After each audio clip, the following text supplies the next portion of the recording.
Congressman Donalds, thank you so much for being with us today. Pleasure being with you. Thanks for having me. And before we begin, I just want to take a minute. I know most of our members will know who you are, but I would like to introduce you to our wider, broader audience across the nation. Congressman Byron Donalds represents Florida's 19th district in the House of Representatives, covering the wonderful cities of Cape Coral, Fort Myers, and Naples. He has served in Congress since 2021. And in the House, he's a member of the prestigious Oversight Committee. And why we have him here today is because he's tirelessly pushed to hold the Biden-Harris administration accountable for its failures to secure our borders. It's a complete disaster. And we're going to talk a little bit about that today. We're also going to get into the subject of detention, which I know is a very important issue to you and to FAIR in general. But let's start a little bit big picture. We've seen unprecedented numbers of illegal aliens flooding across the border over the last 3.5 years. In Florida alone, I was looking at the numbers, I was stunned. Over 500,000 illegal aliens have been encountered during this time period, and more than 250,000 of those are just this fiscal year. And a lot of people may not know that part of this Biden-Harris infamous parole program, over 160,000 parolees have been flown into airports into your state, into Florida. It's amazing. And according to our calculations, and it is just an estimate, it's probably conservative, our estimate is that at least 1.2 million illegal aliens and about 400 or so thousand of their children now live in the state. That's a lot of people. I mean, that's a lot of people to absorb. How is Florida dealing with this influx of illegal aliens? I mean, how are state officials reacting to the schools, local governments? What burdens is it placing in your state? Well, first of all, it's good to be with you. I would tell you that the burden that we're experiencing is similar to the burden happening all across the country. Let's take a step back for a moment. If we go back to 2021, when it became clear what Joe Biden and Kamala Harris were doing with the southern border, repealing all of the Trump era security provisions, the first thing that happened was that you had the border patrol detention centers on the border were overrun. I was down there, saw that firsthand. And so what the Biden administration quickly did is, number one, they didn't allow the press to come in. They told members of Congress you can't take pictures inside the facility, because what they wanted to do was spread the crisis across all 50 states. They didn't want to have the images of border patrol facilities being overrun, kids in cages, whatever the case might be, however you want to phrase it.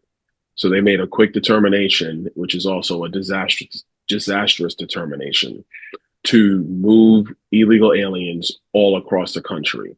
So when I say Florida is dealing with the same issues as every other state, it's because the spread of illegal immigration is by design by the Biden-Harris administration. In some respects, we pick up the slack from the coyotes. When the coyotes bring people to our southern border, the Department of Homeland Security under Joe Biden and Kamala Harris then continues that trafficking through the United States. Mm-hmm. And now with alternatives to detention and their parole program that they're running, they basically are flying people directly in to our cities all across America. Florida is no different. What we're dealing with, frankly, is social services are overrun. If you're in an area where crime is not really handled the way it should be by district attorneys and or local law enforcement, obviously you have massive amounts of crime. The one part that's never really talked about are the amount of illegal alien children who are in public schools. Mm-hmm. They're in our schools right now. These children, frankly, usually are a year to 2 years behind American children academically, if they have any schooling at all commensurate with their age.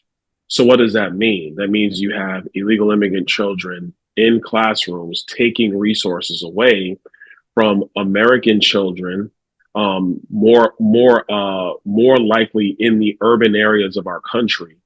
So you might be dealing with economically disadvantaged children who are American citizens who need resources. And those resources are now being split with illegal alien children, unaccompanied minors who have been brought to the United States. Hospital services have been overrun in Florida, in my city, of hospital services being overrun, social services being overrun. And so this is it's not a Florida specific problem. It is a United States of America problem. And it is a problem that doesn't need to exist. This is a man-made crisis. This is a political crisis created by Joe Biden and Kamala Harris. And so that's why it takes members on Capitol Hill and frankly, Americans around the country to look at this for what it is and to demand accountability, to demand that we actually follow the law that is on the books and that we secure the nation. Oh, well said.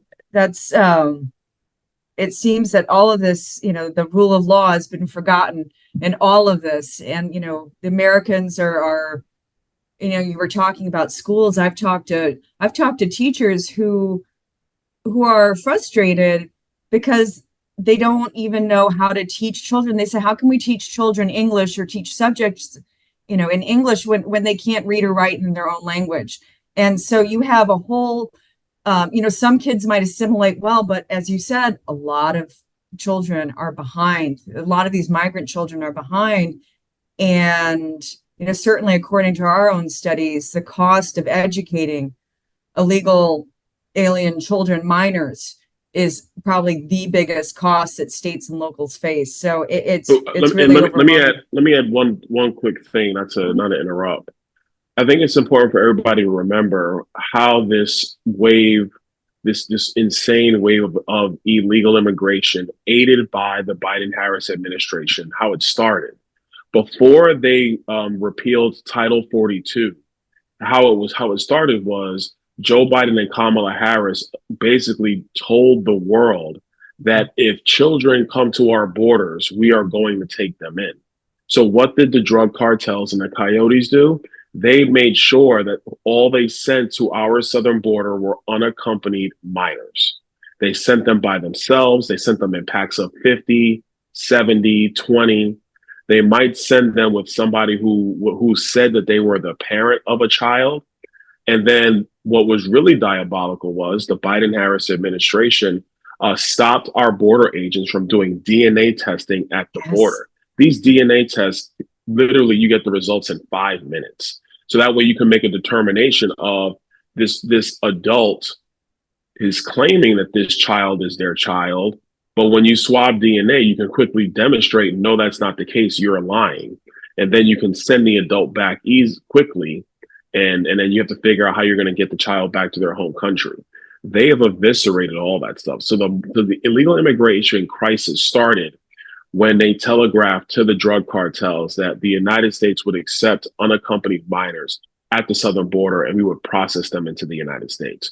And that's really what started that process. I remember at Fort Bliss, this was back in 2021. This is when they started setting up these shelters at our military installations. So what the administration would do is they would quickly process the unaccompanied minors out of the border patrol facilities. They would have tour buses. They would have vans that would come and pick these kids up 10, 20, 30 by the busload. I've seen it firsthand myself. Wow. If the kids were under the age of 13, they were taken to unmarked hotels all across the country. I remember when I was in El Paso, they were taking a group of kids under the age of 13 to a hotel in San Diego. In San Diego, the hotel was being operated and manned by the Department of Health and Human Services because Homeland would turn the kids over to HHS, and an HHS would then distribute the children however they saw fit. This has all been happening for 3.5 years. Yeah. This is how it is spread across the United States. If people remember correctly, the Biden-Harris administration said at one point when the press said, can we go in and see these facilities? And they said, we're doing some work right now to take care of the crisis. So we'll let you in and see it when we're ready, quote unquote. That is what they said. They were never ready. They never let the press go in and see this, so the American people could not see firsthand how diabolical of a problem they were creating. Once Title 42 was repealed, they completely blew the whole situation open. It's unbelievable. It's so tragic. And you know what? One of the first steps um, to stopping these traffickers, to stopping the smugglers, and to deterring illegal immigration in general is detention. And this is, Yeah. something that I know is really important to you. Certainly, it's important to everyone who believes in immigration enforcement. And we need more detention space. We need Congress to fund it, but that's an ongoing battle. Um, but what we do also know is that when there are not enough beds available, alternatives to detention can be helpful.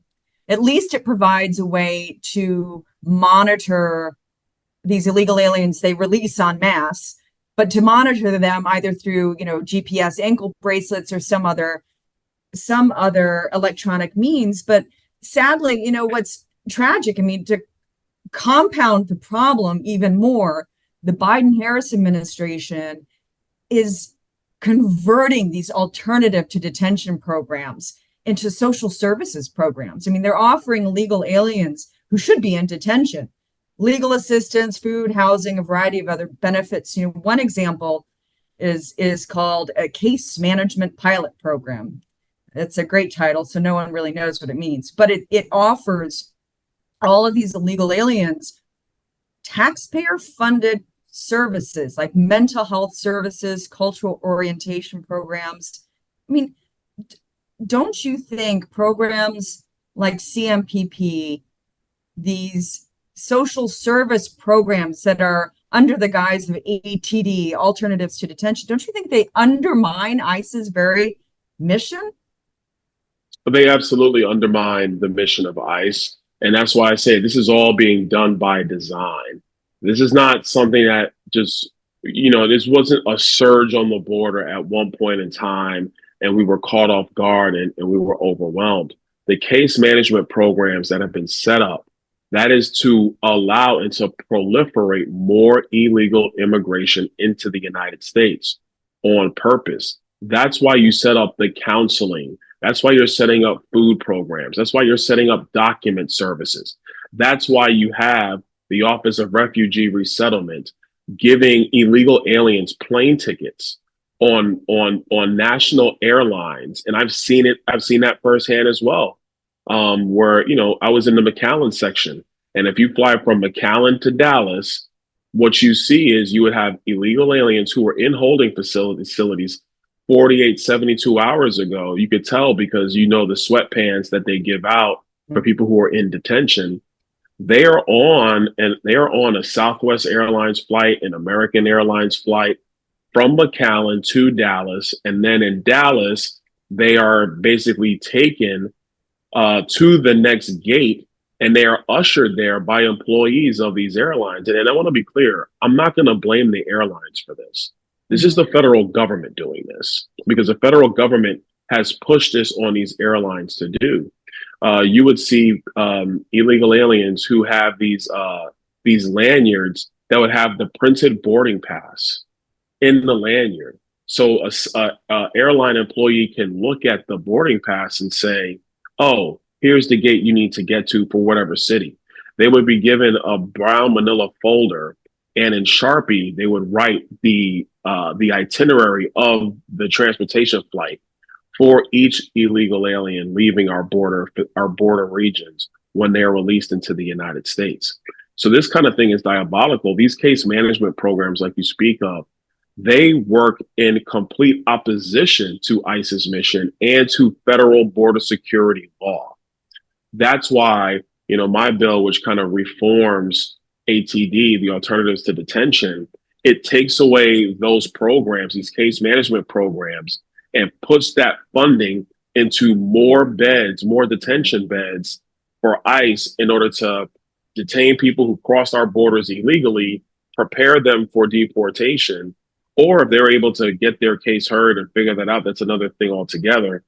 But then what you also do with respect to that is you turn off the spigots that make it seem that America is just going to take in whoever comes, no matter what, and then we'll provide you services when you get here. It is those types of programming that makes it appealing for somebody to take the treacherous journey to our southern border using the drug cartels and the coyotes. It's really reprehensible. So I think what you do is you have to turn off those programs, reroute the money to more detention beds, so you actually improve and empower ICE in order to do their job, which is for making sure that we have orderly immigration. And if somebody breaks our immigration laws, then they are detained and they are prepared to be deported. Yeah, let's talk a little bit more. So in May, you introduced a really important bill. It's a critical bill, uh, one that shows a real sophistication in understanding of the issue. It's called the Reshape ATD, or Alternatives to Detention Act. And so two of the provisions you just mentioned are fantastic. Um, Another one is to end, right, the CMPP program altogether. And as you said, take that money that's sort of allocated towards CMPP, put it into detention beds.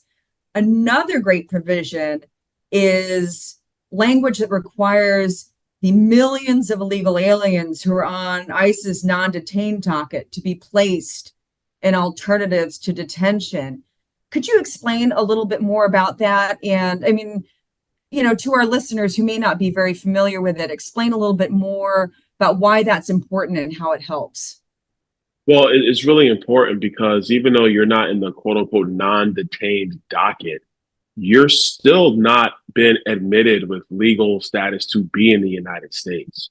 So there has to be some semblance of monitoring of those illegal aliens in our country so that by the time somebody gets to be in the workflow of deportation, it's easier to find those people and then also be prepared to deport them out of the United States. What the Biden administration is really counting on is that the immigration processes are so overwhelmed that millions of people will fall through the cracks. So you have to shore that up immediately.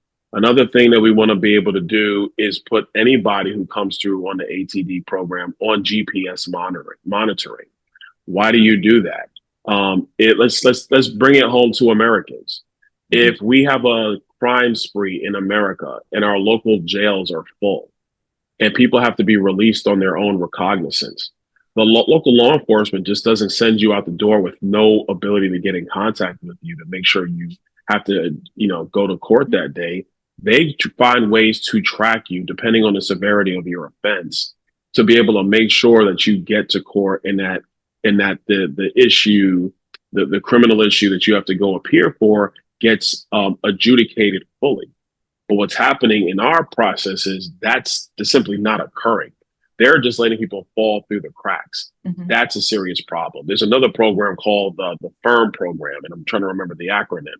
But on that program, what happens is you'll have a head of household who could be slated for deportation, but they're given an ability and some time to still be in the United States. What this bill would do, it would require all families that if they are released as a family unit into the United States, that they would still have to be subject to that program. They wouldn't be able to pick and choose who's going to be on it or not. Mm-hmm. And so those are some of the major pieces that are a part of that bill. At the end of the day, we have to understand that the United States cannot simply take in millions of people unchecked. It's simply not possible. It overwhelms our systems. It overwhelms our cities. And so what this bill does is it basically reforms the Alternatives to Detention program into a program that, number one, keeps Americans safe, also empowers our agencies that even though we may not be detaining somebody, we in a facility, because we may not have beds, we have the ability to quickly get in contact and find those individuals so that when ICE does have the ability to start deportation proceedings and move towards deportation, that then we can effectuate that. One other piece of the bill is that it would limit the amount of people that can even go into the ATD program. Once we have this crisis under control, if we do not have enough bed space to hold them. And to me, that's common sense stuff. Like if you don't, it's like at any hotel. You know, a hotel, there's only but so many rooms. And so they're not gonna just let you like hang around in the common area, be outside. You see what I'm saying? You're not Mhm. gonna get a reservation. And so it should be no difference between that and the alternatives to detention program writ large. If we don't have bed space for you and we get this situation under control, then we should stop you from coming into the country anyway. Right Yeah. now, the crisis is Joe Biden and Kamala Harris have let 10, 15 million illegal immigrants into the country unchecked. So we have to do everything we can to systematically go through that, get people back to their home countries where they belong, stabilize the situation in the United States.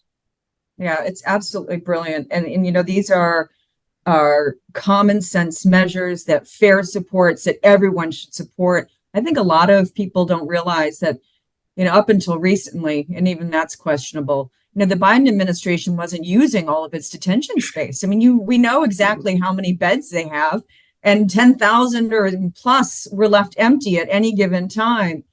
And yet they were releasing all of these illegal migrants just en masse. And as you said, they're creating this crisis and leaving Americans and communities across the country to just, accept the consequences, almost force Right. feeding these consequences onto the American people. Well, you educate them. Well, you pay for their health care, or sadly, you suffer, victims. Americans are victimized when migrant criminals come in. And that is, that is just shocking. So another stat that my staff looked up for me, which I just thought was amazing, was that there are over 600,000 illegal aliens who have been released by ICE, but they're technically, under ICE's jurisdiction, who have charges pending or who have convictions. And they're out there in the United States, and yet somehow the Biden administration seems to think that this open borders policies are acceptable. And I just refuse to accept that. I don't think most Americans accept that. And we're seeing the tragic results. I mean, how sad is it now? Names like Rachel Morin and Laken Riley and Jocelyn Nungare. I mean, these are household names now. And Yes. Americans are seeing these crimes that are being committed, and they're wondering, how is that happening in our great country? We're just letting all of these migrants, and largely unvetted migrants, into the country. So what do you think? I mean, it seems to me, but I want to know your opinion. What's the message that the Biden Harris administration is sending to Americans? I mean, it seems to me they're prioritizing the interests of illegal aliens over American citizens. Honestly, you just said it. You said it better than I could. They are prioritizing illegal aliens over American citizens. There's no other logical way to do this. And I know, I don't want to be overly political, but this is a stark difference between the political parties. Obviously, everybody knows we have a presidential election coming up, and it's critical that people get out and vote. Don't look at anything else. Don't look at polls. Just make sure you get to the polls and make sure your voice is heard. They want to dismantle, in my view, they want to dismantle the immigration system as we know it and just have a very liberal, open immigration process. The problem with that is, and Milton Friedman, he said it best, God rest his soul, is that countries, every country, not just America, has a fundamental choice they have to make. They can either have open borders or they can have a welfare state, but they can't have both. Because if you have both, what you end up doing is you bring a tremendous amount of low skilled people into your country who then are relying on social services to sustain themselves and maintain themselves. And what that does, it puts those people on the backs of the taxpayers of that nation. It's simply not right. It's not fair. And I will also add, it is not fair and it's not humane to the illegal alien Yeah. who winds up in the United States. I know you guys know this. Everybody should know this at this point. You have young girls who have been sexually assaulted, raped in the journey to our southern border. That is inhumane. You have young girls who are given um, either Plan B, or they're being put on the pill for birth control purposes because they know they're going to be raped in the journey to our southern border. That is wrong. It's inhumane. You have young girls and young boys, I will add, that are sold into sex slavery. That is happening today. And it's happening because of what Biden and Kamala Harris have allowed. And so when this is your policy structure, what you're telling the American people is that you just want to move massive amounts of people into the United States, regardless of the thoughts or the will of the American people. Because the American people haven't voted for this. They would never vote for this. But this is what has happened to our country. And it's really sad to see. It's really sad. And just as you said, we Americans are certainly gearing up for, the presidential election, and we want to make sure that they're informed, certainly that all our members are informed.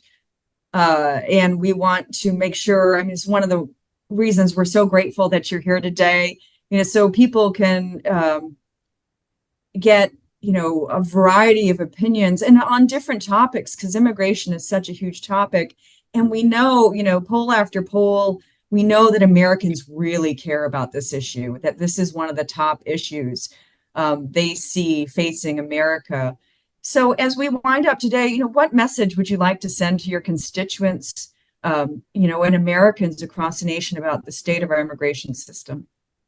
Well, I think it's important in this entire conversation, and I'm quite sure somebody is going to see this podcast, and people like to clip words and do what they will with them, and that's just part of this process. But I think it's important for people to understand that my constituents, just like every people I've met all over the country, Americans, they're Black, white, Hispanic, rich, middle income, poor, they believe in immigration. But it has to be legal. They believe in legal immigration. That is what the American people support. We support an orderly process where if people who genuinely need to claim asylum because they are genuinely being persecuted, we have a heart for those people. We want to help. That is the very essence of America. But what we don't have patience for is when we have political leaders abuse the law for their own political ends. And that's why you're seeing so much pushback. So I would tell people, if you have strong feelings about immigration, share them with people in your community, in your social circles. It's as simple as, everybody has a cell phone today. Through all your contacts, you probably have 10 people, 5 people who probably aren't thinking about voting. You should call them and ask them, like, are they going to get to the polls? Are they going to vote? Talk about immigration policy. The United States, we are a very beneficent people. When there is calamity around the world, we are the first to respond to that calamity. We have helped people all across the globe.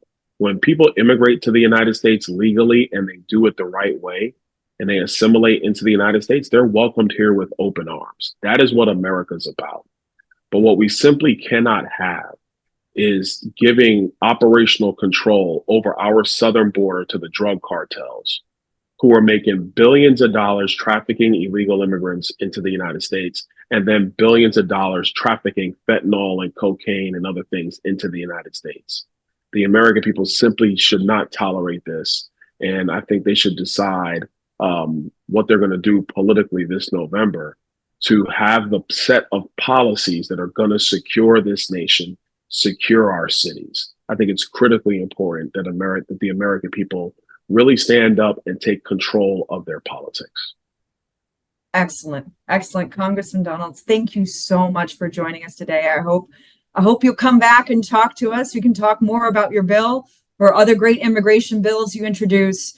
We really appreciate your time today. It's been a privilege. Of course. All right. Thank you so much. God bless you guys. Thank you.